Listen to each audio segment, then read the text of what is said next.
All right, let's get right into it. We're about to unpack a story that is just wild.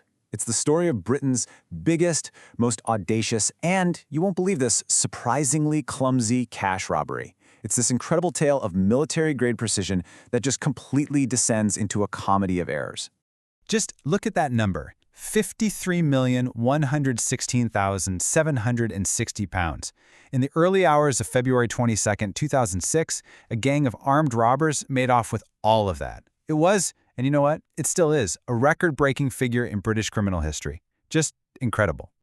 And that's really the heart of this story, isn't it? The gang had this cunning, absolutely terrifying plan to get inside what was basically a modern-day fortress. But what happened next? Well, the getaway was a total disaster. A chaotic, mistake-filled escape that basically left a trail of breadcrumbs for investigators to follow right to their front door. Okay, so to really get your head around just how massive this heist was, you've got to compare it to the one crime that everyone in Britain knows, the one that's been talked about for decades, the Great Train Robbery. Yeah, this really lays it out, doesn't it? The Great Train Robbery is legendary, for sure, but when you look at the cold hard cash, it's just dwarfed by the Securitas Heist. And get this, the gang didn't just steal more money, they stole more weight.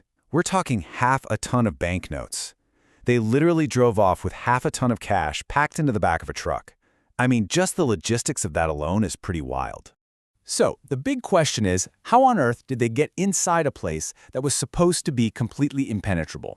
Well, their strategy was as brutal as it was smart. It was psychologically terrifying. See, they realized to beat the physical security, they just had to control the one guy who had the keys. And the tactic they used has a name. It's called a tiger kidnapping.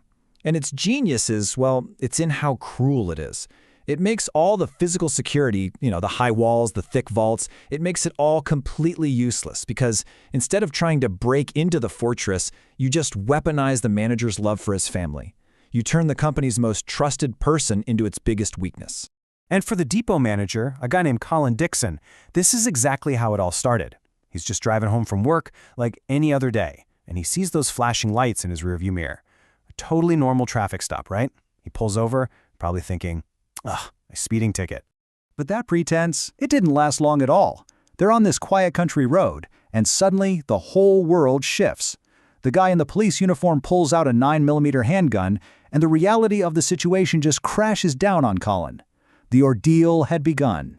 And this is where the plan becomes just absolutely terrifying. Because while one team had Colin in the car, a second team, also dressed as cops, went to his house. They told his wife that he'd been in a bad car accident. They get her and their young kid into a car, and then they take them hostage. That was their leverage, the ultimate leverage. Okay, so now let's go inside the fortress.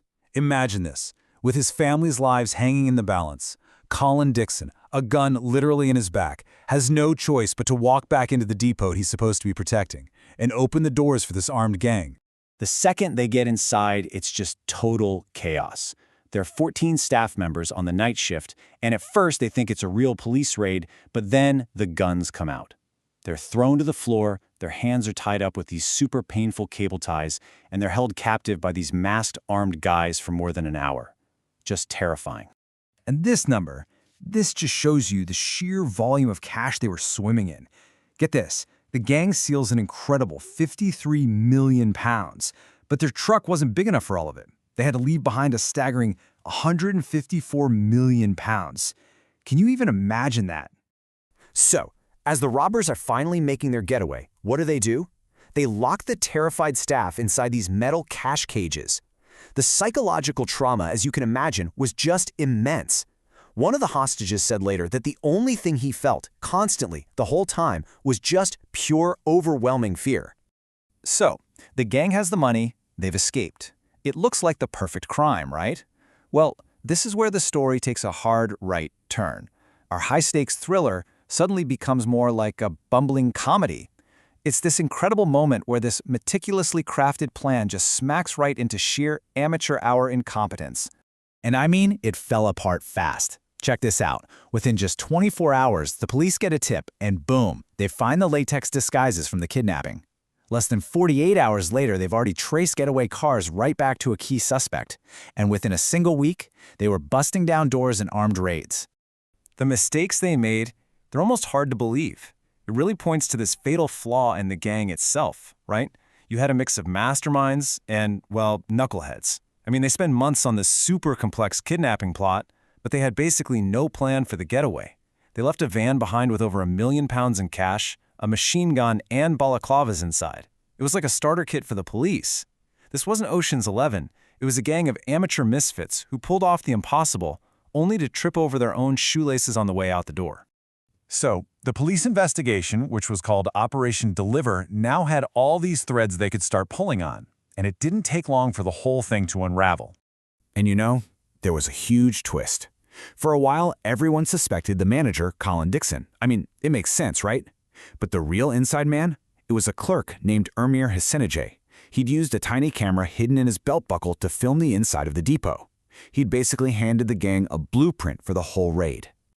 So in the end, justice did catch up, with most of them anyway. The local guys who acted as the muscle, they got long sentences. The inside man, Hizanish, he got 20 years.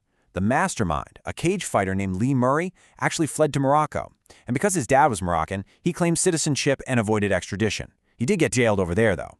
And then there's the makeup artist, Michelle Hogg. She cut a deal. Testify against everyone else, and you walk free. And her excuse for making all these hyper-realistic disguises? You're not going to believe this. She claimed the mastermind, Lee Murray, told her it was all for a computer game he was making, a game about cage fighting. And the craziest part? The jury and the prosecution totally bought it. She walked away a free woman.